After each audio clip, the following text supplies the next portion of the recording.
Welcome to my Chess Pal, where we explore the art of chess.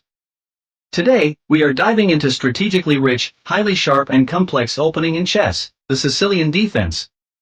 Whether you are playing as white or black, mastering this opening can give you a huge advantage.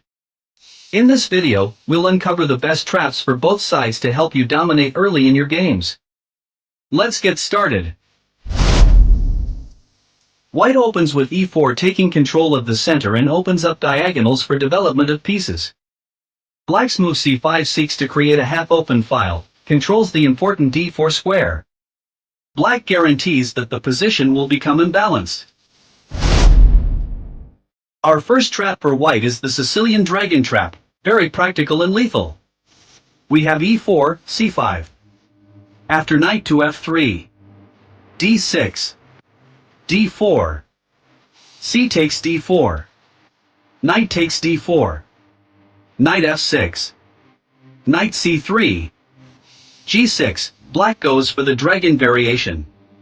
Here, instead of main moves like bishop e3, bishop e2, f3 etc., we play tricky move f4.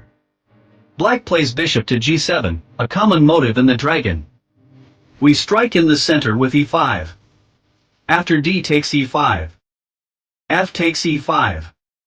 Suddenly black has no suitable square for his knight to retreat. If black plays knight to g4, then we stun in with bishop b5 check. Now whichever way black blocks the check, we are winning. For example, if bishop d7 or knight d7, then we will win the knight with queen takes g4. If he plays knight c6. Then after knight takes c6. b takes c6. Bishop takes c6. We will win the rook. So seeing this, majority black players try to move the king to safety with king f8. But now we have a forced win. We play mind-blowing move, knight to e6 check. After bishop takes e6. We deliver stunning checkmate with queen takes d8. Instead of knight g4, if black plays knight d5 or knight d7, we deliver him same fate. You can check it out in above video, whose link is also available in the description. Next, we have the wing gambit trap, a stunning chess tactic. After e4, c5. We surprise black with tricky move b4. If black plays c takes b4, then we will get the center control with d4. So black plays e6. So that after b takes c5, he will recapture with his bishop. We kick the bishop with d4. After bishop b6. We consolidate the center with c3. Black tries pawn break with d5. We play e5. Black develops knight to c6. We play bishop d3. Black goes knight g to e7. Preparing to castle. We play knight f3. Black plays natural-looking move castle. We stun the opponent with brilliant move, bishop takes h7 check. After king takes h7, we attack with knight g5 check. If opponent plays king g6, then we will soon hunt him down with h4, h5, and queen bishop joining the attack. So he goes king g8. We play queen h5, threatening queen h7 checkmate. He tries to make space for his king with rook to e8. We still play queen h7 check. After king f8, if we play queen h8 check, black can block it with knight g8. Although this is also good for us, we have much better knockout punch. We play stunning move bishop a3. Pinning the e7 knight.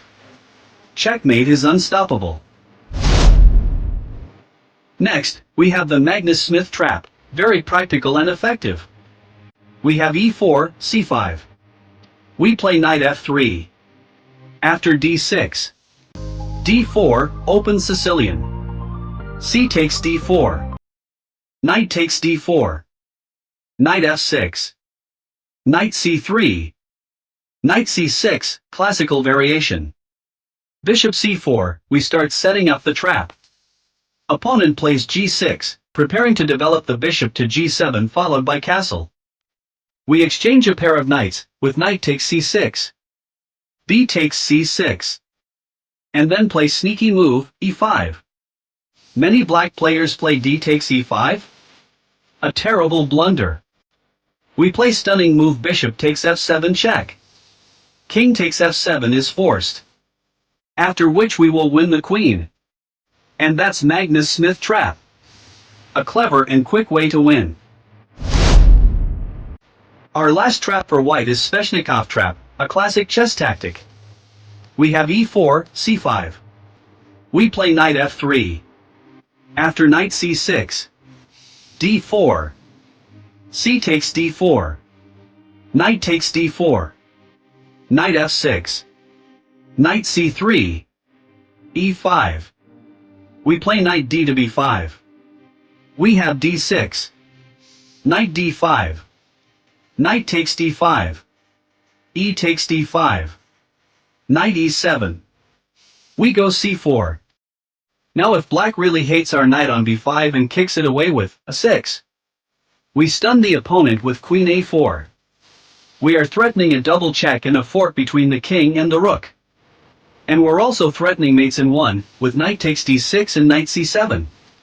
So black must capture our knight with a takes b5. And then we win the rook with queen takes a8. We have winning advantage right out of the opening. Our first trap for black is the Siberian trap, a mind-blowing chess tactic. We have e4, c5. White plays d4, challenging the c5 pawn. After we capture with c takes d4, many white players play c3, aggressive Smith-Morra gambit, offering pawn sacrifice for faster development. We play d takes c3. White recaptures with knight takes c3. We play knight c6. White develops knight to f3. We play e6. White continues natural development with bishop c4. We play queen to c7. After white castles, we play knight f6. White plays queen e2, planning to connect the rooks and use the semi-open d-file. We play knight g4, a sneaky move. White plays h3, trying to kick the knight, falling right into our trap. Instead of defending the knight, we stun the opponent with knight d4. Attacking white queen. If white tries to save the queen with knight takes d4, we deliver queen h2 checkmate. And that's the Siberian trap, a wonderful chess tactic to win the game early. Next we have the Paulsen trap, a brilliant chess tactic. We have e4, c5. After knight to f3. We play e6. After d4. C takes d4. Knight takes d4. a6. Knight to c3. We go queen to c7. White plays bishop e3, planning to castle queenside. It's a good plan in many Sicilian variations, but here it turns out to be wrong. We play bishop b4, attacking the c3 knight. White defends with queen d2. We go knight to f6, attacking e4 pawn. White defends it with f3. Bishop d3 leads to the same trap. We play d5, renewing the threat to the e4 pawn. White plays bishop to d3, protecting the e4 pawn, but overlooking another threat. We go e5, attacking the d4 knight. After knight moves to say b3, we stun the opponent with d4, forking white bishop and knight. We are winning a piece in the game. These traps highlight the strategical and tactical richness of the Sicilian defense. Remember, timing is everything. Execute these traps confidently, but always stay alert to your opponent's plans to avoid falling into traps yourself. Thanks for watching. If you found these traps helpful, don't forget to like this video, share it with your chess friends, and subscribe to my Chess Pal for more chess content. Let us know in the comments if you've successfully used these traps in your games. See you next time.